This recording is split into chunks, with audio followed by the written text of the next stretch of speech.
मुनव्वर राणा जी का एक शेर है कि लिपट जाती है सारे रास्तों की याद बचपन में, जिधर से भी गुजरता हूँ मैं रास्ता याद रहता हूँ। बचपन का जिया हुआ पूरा जीवन घूमता है, या यूं कहें कि जीवन का पूरा रास्ता बचपन का ही घुमा हुआ होता है। ऐसा हम कह सकते हैं भास्कर कबीर जी की पहली किताब पेंसिल चोर को पढ़ते हुए। ऐसा मुझे लगता है कि अगर इस किताब को हम बाल मनोविज्ञान की श्रेणी में रखें तो कोई अतिशयोक्ति नहीं कही जाएगी। जी हाँ, इस किताब को पढ़ते हुए मुझे मन्नू भंडारी जी की आपका बंटी का ख्याल जरूर आया था।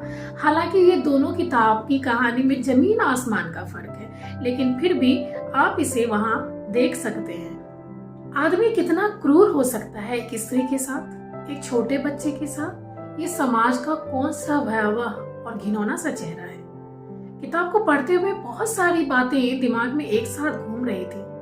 पेंसिल चोर का नायक अभ्युदय की पूरी कहानी एक डायरी में मिलती है। जी हाँ, डायरी जो हिस्सों में लिखी हुई है अलग अलग समय पर, लेकिन सारी कड़ियां एक दूसरे से जुड़ी हुई होती है। होता यह है कि एक दिन यूं ही अचानक अभ्युदय गायब हो जाता है।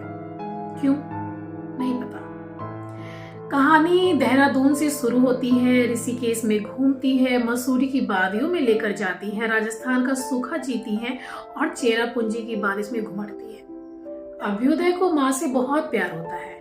उसे लगता है कि उसकी पूरी दुनिया माँ के इर्द गिर्द ही घूमती है और माँ जो कहती है वो अंतिम सत्य होता है। माँ कहती थी जब वो पैदा हुआ था ना तो आसमान में इंद्रधनुष खिले थे, और अभ्युदय की जब बेटी पैदा हुई थी ना तब भी आसमान में इंद्रधनुष खिले थे। माँ कहती है ईश्वर सबके लिए एक जैसा होता है, वो भेद नहीं करता है।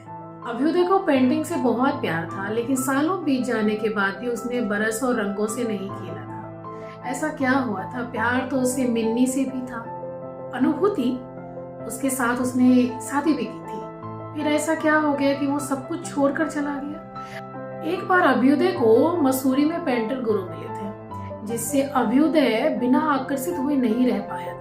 ऐसा कौन सा आकर्षण था पेंटर गुरु में, या उसकी रची हुई रंगों की दुनिया में, या दुनिया को देखने का एक अलग ढंग में? पेंटर गुरु कहते हैं कि बुद्ध बुद्धू नहीं होते हैं, यूं ही कोई घर छोड़कर नहीं चला जाता है। ऐसा कुछ तो हुआ था उस रात। यह कहने का उसका क्या तात्पर्य? मुझे लगता है कितने सारे सवाल को हल करने के लिए आपको इस किताब को पूरा पढ़ना पड़ेगा।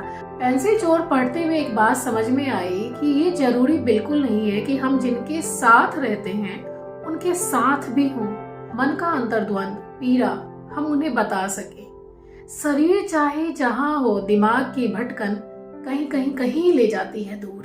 अब आते हैं लेखक पर। भास्कर कबीर जी की हमेशा से एक खासियत रही है कम शब्दों में गहरी बात कहना।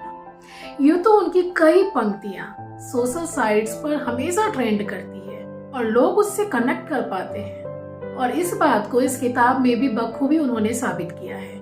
ऐसे आपको कितने ही पंच लाइन्स मिल जाएंगे जो लगेगा कि ये आपकी जिंदगी से रिलेटेबल है और आप उसे अंडरलाइन करते हुए नहीं थकेंगे। और 145 पेज का यह लघु उपन्यास आप एक बैठकी में खत्म कर लेंगे। ये इसलिए नहीं कि ये छोटी है, इसलिए कि ये किताब का पहला पन्ना आपको इतने जबरदस्त तरीके से बांधती है कि अंतिम पन्ना पढ़ने के बाद ही आप उठते हैं। पेंसिल चोर की भाषा जो है शुद्ध हिंदी है, और कहीं कहीं कुमाऊनी हिंदी का भी प्रयोग हुआ है। मेरे लिए इसे समझना इसलिए भी आसान रहा कि अभी अभी मैंने कसब को खत्म किया है। हालांकि बहुत अधिक टेढ़ी नहीं है, आसानी से आपको समझ में आ जाएगी। और मेरे लिए तो पेंसिल चोर की कहानी हमेशा के लिए मेरे जेहन में दर्ज हो गई है। अब आपकी बारी है, आप भी पढ़िए और हमें भी बताइए कि आपका अनुभव कैसा रहा। अच्छा, कहानी में एक आध जगह मुझे ऐसा लगा कि घटनाओं को थोड़ा विस्तार देना था, कुछ चीजें और भी डिटेलिंग्स में लिखनी थी। तो आप हमें जरूर बताइएगा कि मेरे विचार आपको इस किताब के बारे में कैसे लगे। अब मीनाक्षी शुक्ला को इजाजत दीजिए, हम बहुत जल्द फिर मिलेंगे एक नई किताब के साथ। अगर आप हमारे चैनल पर नए हैं तो प्लीज हमें लाइक, कमेंट, शेयर, सब्सक्राइब जरूर कीजिएगा, हमें बहुत अच्छा लगेगा। और हाँ, एक कोशिश रहेगी कि मैं आपको इसके लेखक से जरूर मिलवा सकूं। बहुत धन्यवाद। लाइव के माध्यम से जो हमारा लाइव सेगमेंट आता है ना, टॉक्स विद मीनाक्षी में, बहुत बहुत धन्यवाद। इजाजत दीजिए। और हाँ, पेंसिल चोर को पढ़ना मत भूलिएगा।